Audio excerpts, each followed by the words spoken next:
And welcome to this very sacred and beautiful day of Govardhan Puja. Raise your hand if you were with us in the Arti and heard what I shared about the message of Govardhan Puja in the Arti. Raise your hand. Okay, about half of you. Well, so it's worth giving the short part of the story first for the other half of you who were not there, because this is such a beautiful day, and the messages are really important. So, on this day, well, we have to back up before this day. You have the beautiful villagers of an area that we call Vraj, sacred land of Govardhan, of Vrindavan, people who are lovers of Krishna. And Lord Indra wanted everybody to only worship him. But Bhagwan Krishna helped the villagers understand that this beautiful land, this mountain of Govardhan, was actually that which provided them with everything. The soil that they grew all of their food in, their water, their land, the pastures that they grazed the cows in, who gave them the milk. So this mountain gave them everything. And Lord Krishna encouraged them to revere and celebrate the mountain for what it gave them. But Indra was not so happy about that. And in order to essentially show them who's boss, he created this incredible storm. Wind, rain, I don't remember how they classify hurricanes. I think like class 5, whatever the highest class of hurricanes and tornadoes. Imagine that multiplied by many, many times. People panicked. So Krishna did 2 things. This is what I was sharing in the Arti. He did 2 things. Separate, but interconnected and separately important. Number 1, he raised up the entire mountain of Govardhan like a very, very, very strong umbrella. Because in a windy storm, your umbrella is useless. It's good if you're just getting rained on, but if there's wind, as anybody who's tried to use an umbrella in the windy rain knows, it's useless. But he lifted up the entire mountain to protect them. And he held the mountain on his little pinky finger. Just like that, when he's God. So, mountain on the pinky. That was piece 1. But piece 2 was he sent all of the villagers home and told everybody to get a stick, that they needed to bring their stick and help hold up the mountain of Govardhan. And so if you've seen beautiful, beautiful artwork, you'll see these beautiful paintings and tapestries of Bhagwan Krishna under the mountain holding it up with his pinky. And all of the villagers with their sticks. Now this is one of my favorite stories because the message is so deep. And the message is, have faith in God. Whatever storms come your way, God will protect you. And you got to do your duty. It's not have faith in God and just, sit on the couch and eat potato chips. It's have faith in God and do your duty. Show up, stand up, step up to the plate of your life, do your part. No one is exempt, No one is off the hook. In these beautiful images, it's not like you see, 90% of the villagers there with their sticks, and then the 10% of kind of the lazy ones sort of roaming, sitting around the side. Everybody's there, stick in hand. And that's the message for us. No, it's not all up to you, because there's God in the middle with like the whole mountain on his pinky, tip of his pinky. He doesn't have beads of sweat dripping down his neck. You don't see like the muscles of his, arms bulging out, and he's really stressing and straining himself in any way. And he's smiling, and yeah, the mountain's on my pinky. So no problem for God. And yet, we all have to do our part. And so for me, with all of the questions about faith in God, perfection of the universe, one with the divine, and the work, this story for me is that perfect bridge. Yes, faith in God, total and complete faith in God. He will hold up the mountain. He'll hold up the world. And get your stick. Show up. Do your part. No one gets to sit this one out. No one is exempt. And that, I think, is really the lesson for today. So many of us feel like everything is on our shoulders. So we're stressed, we're in despair, we feel hopeless. And on the flip side, it's, everything is just up to God, I don't have to do anything. Neither is right. Yes, God is there, have faith. Get your stick, show up. Hold up your part of the world. So this is a very beautiful and sacred day. And we'll start, as always, with one of the questions that's come in advance.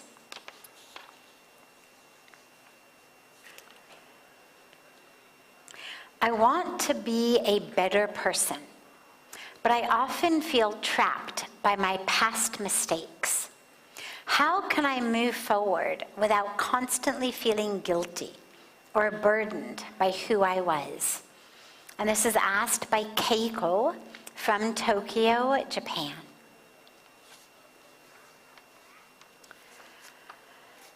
So, guilt paralyzes us. Guilt is never helpful. We've got to do whatever we can to live guilt-free. But regret and repentance are both really powerful. So the answer is not forget everything you did. You were running too fast today, and so you tripped this poor kid and he fell flat on his face and broke his nose. Okay, don't worry about it, forget it. No, take a lesson here. Don't feel guilty forever. Don't ruin your life because of what you did. You didn't mean to. It's okay, forgive yourself.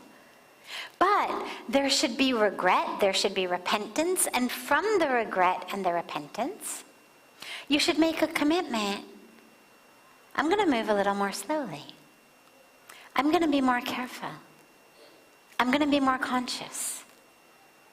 I'm going to be mindful. No more running. A lot of us in our well-intentioned but poorly executed life paths tend to knock other people over. Unintentionally. We were busy, we weren't paying attention, we were on our phone, we were stressed, we were confused, we were exhausted and our eyes closed, literally, metaphorically, either way. Nothing to feel guilty about. Guilt says you are a wrong person, and you will always be wrong. Guilt is personal. It's about you as a bad person. It's pervasive. Everything you do is bad, and it's permanent. Personal, pervasive, permanent. You will always be a bad person. It's the core of who you are. Guilt is a lie. But regret is great. Regret says, oh my God, I can't believe I was looking at my phone when I was walking down the street. I've told myself not to do that. Yeah, you should feel regret. You should feel that sting that makes you commit to finally stick the thing in your pocket so you don't knock somebody else over. Or whatever way you are hurting people. It's always unconscious. No one wakes up in the morning and says, I know what I'm going to do. I'm going to hurt somebody today. We are confused. We're stressed. We're scared. We're longing for acceptance, for friendship, for love. We're overcome with desire because we're blinded into thinking that the object of that desire is finally going to make me happy. We're distracted. We get angry. We get under the impact of greed and lust, ego. We operate in subconscious autopilot mode of all of our patterns. These are all the reasons why we make mistakes. None of them is because you're an evil, bad, wrong person. So don't feel guilty. But as you make mistakes, when you look on your past, ask yourself, like, what tends to be the main cause for mine? Most of us tend to make mistakes due to one or two of those, not all of them all the time. So you'll notice, oh, my mistakes tend mostly to come from lust. Like I just get caught up and make these really bad decisions that I really later regret. They hurt me, they hurt others. Or maybe it's anger. Maybe you've got a temper and you can't control it. And so you say things, you do things that hurt people that you later regret. Maybe you're overcome by a pattern from the past that's told you that your worthiness as a human being is due to what you achieve and how you do. Maybe you were given love only when you brought home straight A's, and when you brought home bad grades, you were hit or punished, or love was withdrawn. And now in your business, in your company, somebody else is getting ahead of you.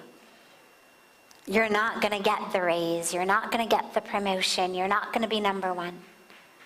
And so in that subconscious programming, you find yourself acting in this autopilot way to sabotage the other person, hurt the other person, maybe dishonestly, so that you can get ahead and get that. Again, not because you're a bad person, but because you've got this incorrect deep view that you need that in order to be worthy of love. And who doesn't want love? When we're young, when we're kids, at the time when we learn these things, if you're not loved, you die, literally. Like, we need to be loved as kids, because otherwise we get abandoned on the street and die, literally. So if we're stuck in those patterns from childhood, that worthiness of love literally is a life or death situation. It's not just, oh, that'll feel good. It's survival. So allow yourself to notice kind of what your triggers are. What are the things that make me make mistakes that I later feel badly about? And then work on them. Overcome them. Let go of the guilt. Today's a great day. We're celebrating New Year with our Gujarati family. But whether you're Gujarati or not, it doesn't matter. Celebrate New Year today. Let go of the guilt. New Year. Let it go. That's all of the past. But keep the lessons. Letting go of the guilt doesn't mean I forget the lessons. And allow yourself to really understand, why did this happen from me? I didn't intend it. I'm a good person. I mean well. Why do these sorts of mistakes happen through me? And how can I work to make sure that they don't happen again in the future? And that's what life is. So turn the guilt into a lesson. Great. Any questions that anyone here has? Yes, Sajjan. And then you. All right, somebody help him get the mic down. Thank you.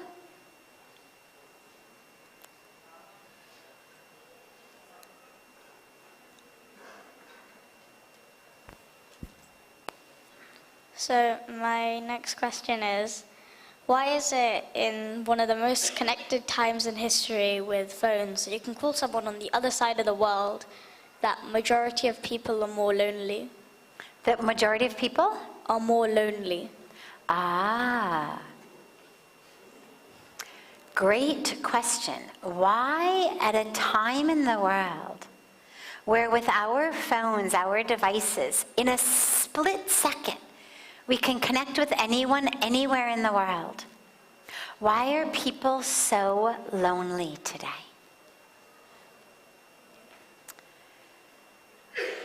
Because we have allowed ourselves to get brainwashed and distracted. We have only 24 hours a day. Out of those 24 hours, we need to sleep, okay? We need to eat. We need to bathe. You need to go to school or work.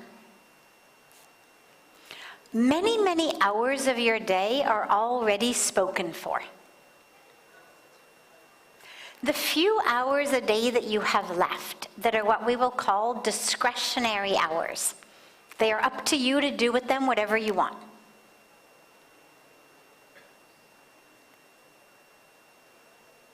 Most of us don't make very good choices of how to spend that time.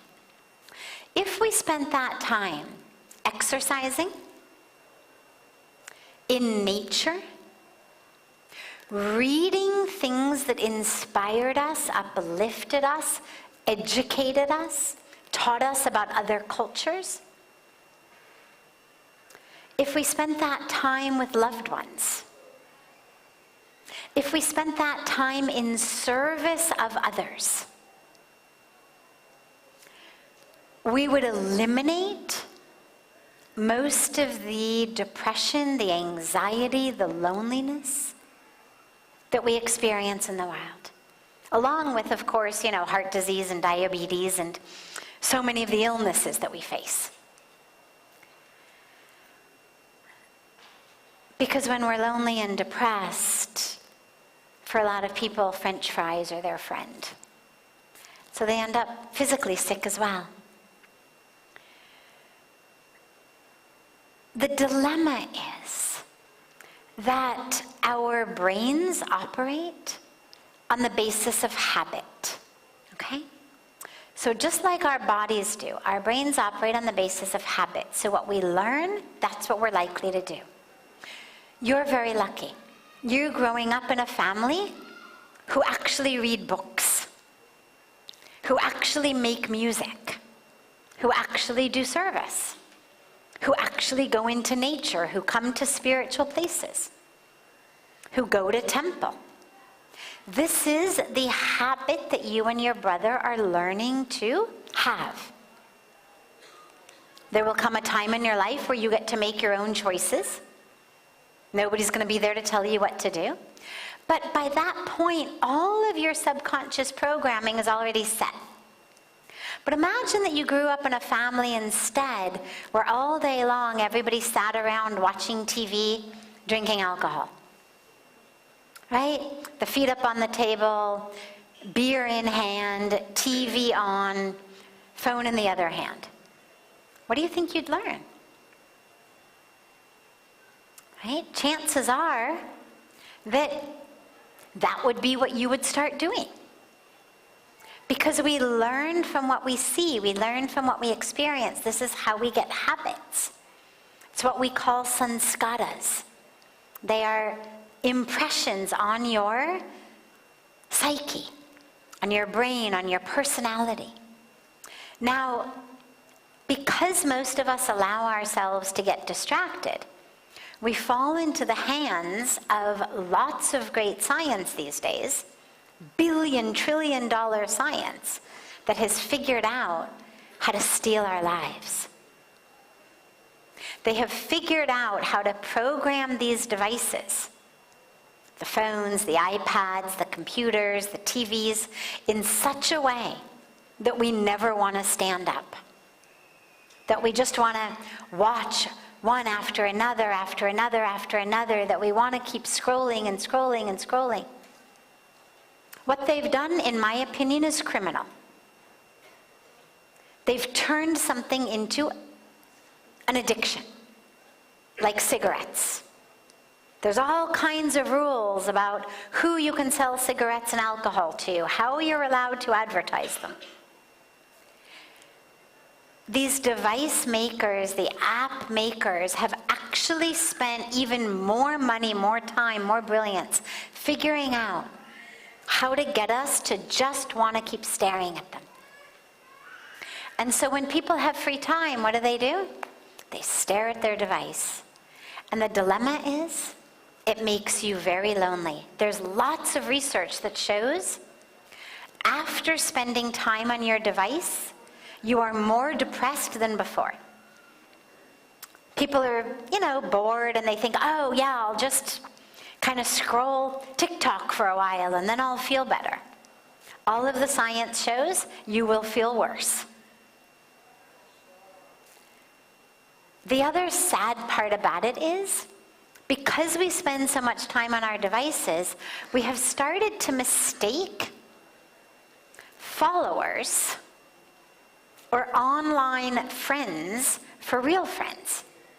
So I may have thousands and thousands or hundreds of thousands or millions of followers. But when I'm having a rough time in my life, I don't have anybody to go out for a cup of tea with or take a walk with. And I can't post that online because, oh my God, then what are people going to think of me, right? I can only post these happy, beautiful pictures because that's the whole game online. So we have this loneliness epidemic because we have curated identities that are fake identities that we're projecting online. And we're spending so much time and attention there that we don't have time to go out and play baseball with our friends or take a walk in the park or go for lunch or bake cookies and, sell them and donate the money or sell lemonade on the side of the road or, all of the things that people did in the days before.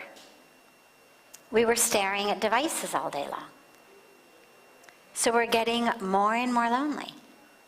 And this is really where your generation, and the generation just a little bit older than you, who are, first generations, like Tallulah's generation, Shreya's generation, and then yours, are the first generations to really come of age in this digital age.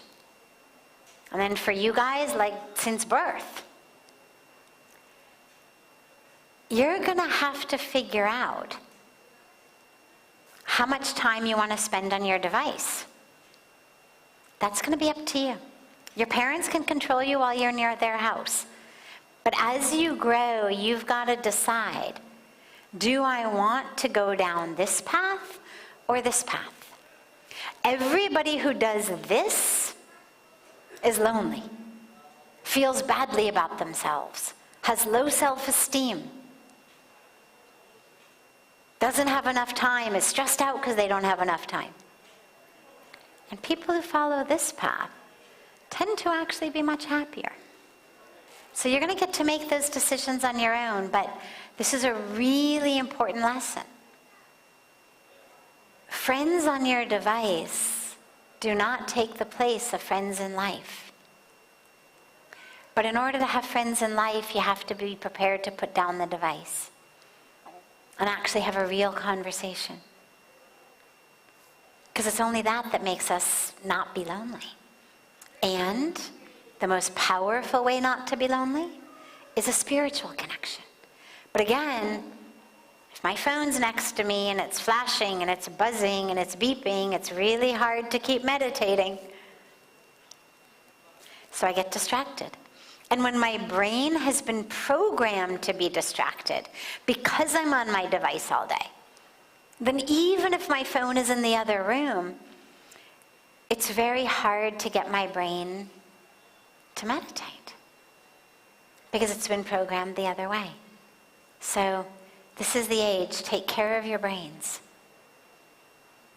Yeah, great question. Thank you. Yes.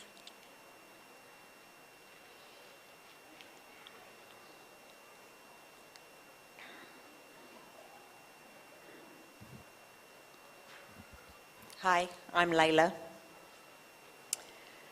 A couple of times you've spoken about us being in a movie, and I understand that we're playing this part in the movie and sometimes we forget that we're only a character. But what I'm interested in is, are we also casting the movie and directing it?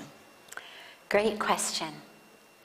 So, we speak about the divine Leela, is the Sanskrit word. And it literally means drama. It's the divine drama. And you can think of it as a stage performance. You can think of it as a movie, either way. But it's a divine drama. Now, each of us, as we come into each birth, is given a role to play. That has to do with where we take birth, the family we take birth in, the circumstances, the situations we take birth in, the country, the religion. I mean, somebody who takes birth in a wealthy family in a Western country is going to play an entirely different role in the cosmic drama than somebody who has taken birth in a poor family in a village of Africa. Just the sheer opportunities that they're going to have in their life, the skills, the abilities, the toolbox they're going to be given, the health of the physical body. Different roles. Now, when you say, are we casting and directing, depends how you define we. Our past births, our actions in our past births, are that which determine our role in this birth. So absolutely, we are contributing to this. We are the ones determining it. This is where I always say that, yes, everything is predestined, but for tomorrow is today. It's not predestined years ago in space by a nameless, formless energy. It is predestined by us in our actions and choices in moments prior to this one. So your role in this birth is determined by your actions in your past births. In terms of what you get when you come out. Which family are you in? Which body are you in? Which environment? Which opportunities will you have? But then, all of the choices and the decisions that you make in this birth, I think it was last night, I said, it's an improv. So all of your lines are not going to be spoken. It's not that you've been handed a script. It's not that you have to read according to the script. It's not that you're a puppet or a marionette and someone's pulling your strings. The stage is set. You can't change it. You can't go back and do past life again. But now, what do you do in this role, on this stage, with this set, these co-actors? That's up to you. And then that determines where you're going to be tomorrow. So yeah, absolutely, you're playing every role in it. Yeah, beautiful. Any other questions? Yes, and then we'll come back here. First, ke baad. Namaste, my name is Amrita, and my question is... I'm sorry, what is your name? Amrita. Amrita. My question is, why do we consider Himalayas to be like the greatest place for all Rishi Munis to do tapasya and all that? Like in ancient India, we had all the remote places, right? There's so many remote places across the world. If that's the reason for all Rishi Munis to go to tapasya there, why did they choose Himalayas, and why is Himalayas so sacred for all of us? Great question. Why are the Himalayas so sacred and special? Why is, out of all the mountains, why are these the mountains that the sages and the saints came to? So there's a bit of a chicken and an egg situation. This land is sacred. There is something in the energy of this land that is sacred. Today we can say, Ganga is here. But before Ganga came on the earth, why did Ganga come here? Why did Ganga flow down from here? Because the land is sacred. So the beginning is just, this land is sacred. There is an energy here that is very, very, very powerful. Certain places on earth are places that are very, very powerful, and throughout different religions and different cultures, you'll see every different religion and culture has different places that are very sacred to them. And there is something, it's not only historic, it's not only, this happened here, or this divine being went here. But there's something inherent in the very energy of the land. So the land here is sacred. And then, because the land is sacred, when Ganga came on earth, this is where Ganga flowed.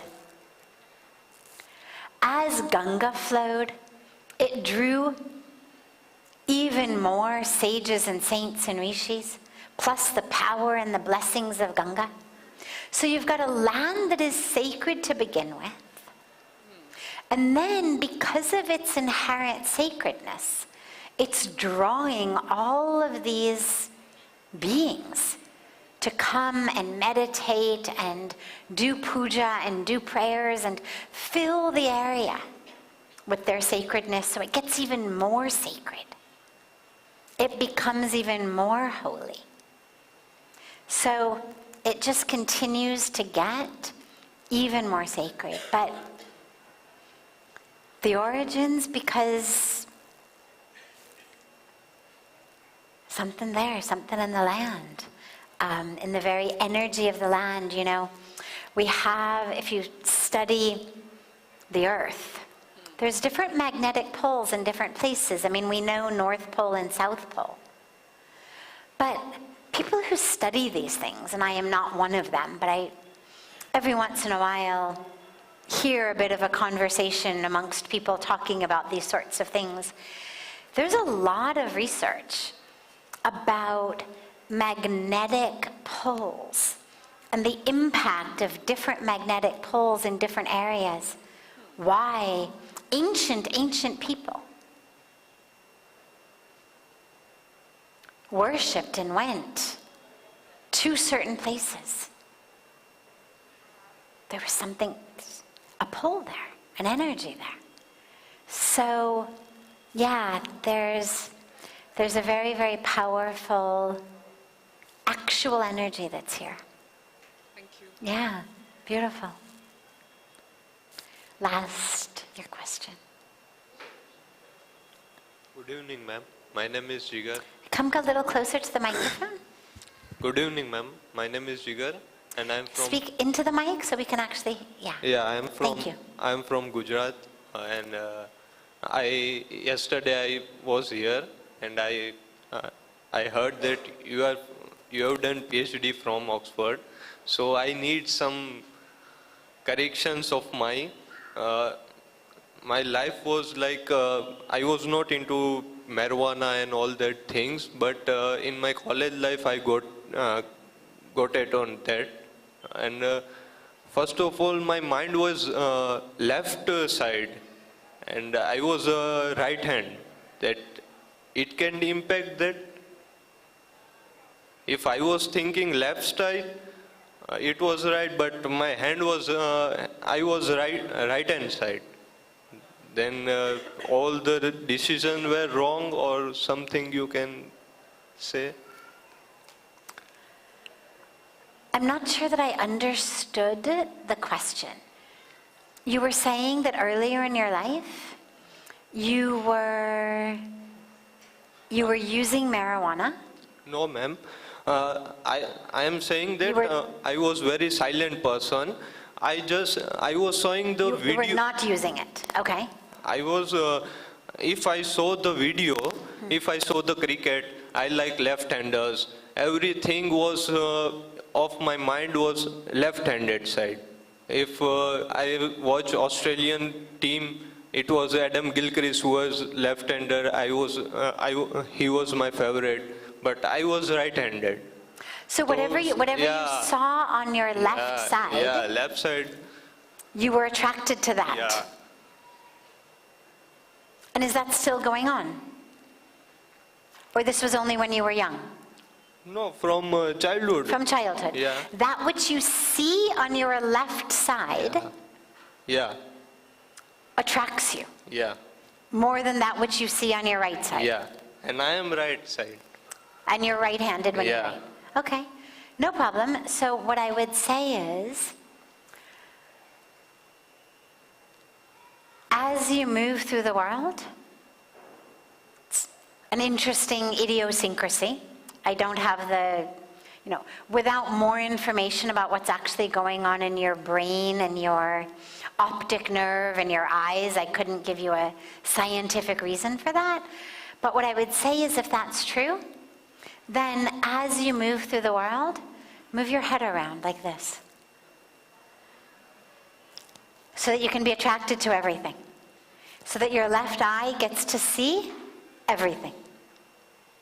Because otherwise, you're only going to enjoy this side. But instead, if you move like this, then all of this comes into your left side also. It's like when my mom had her first stroke and she lost her right visual field from damage in the brain. That never got repaired, but she learned from the first stroke to start to walk like this. In the beginning after the stroke, she was basically blind over here. She'd bump into things.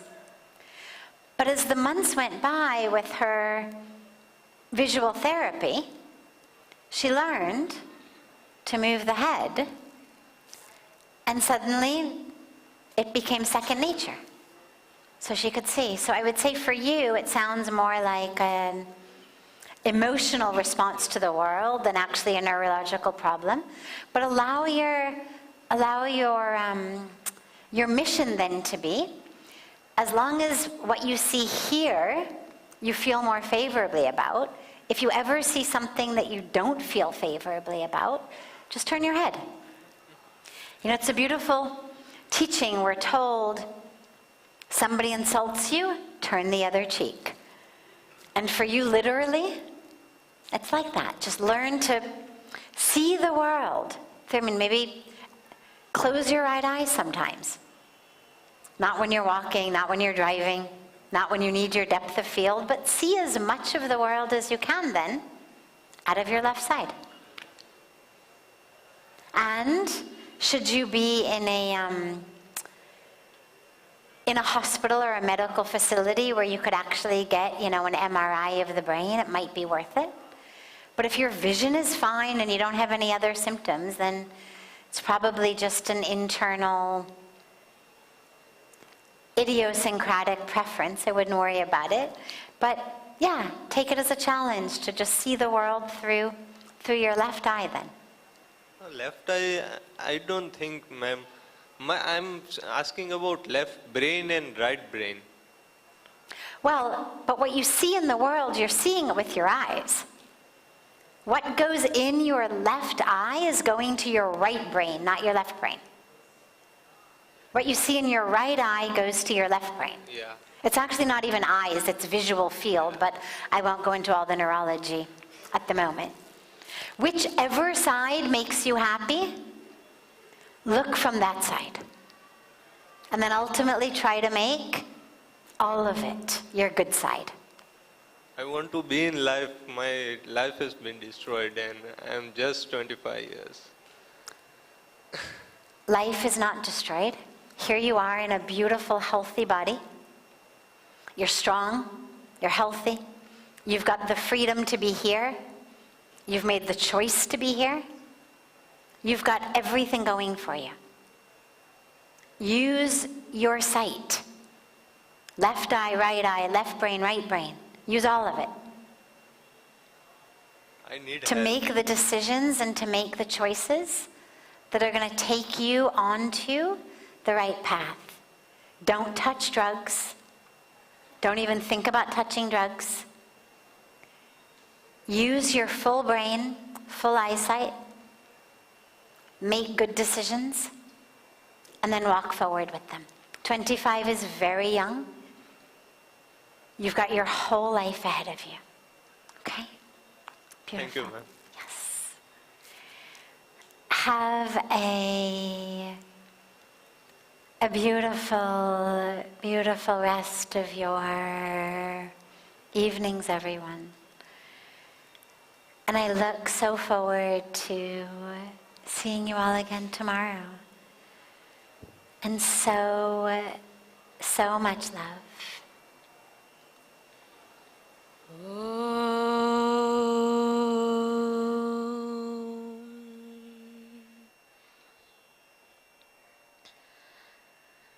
Vangshi Vibhushitakaran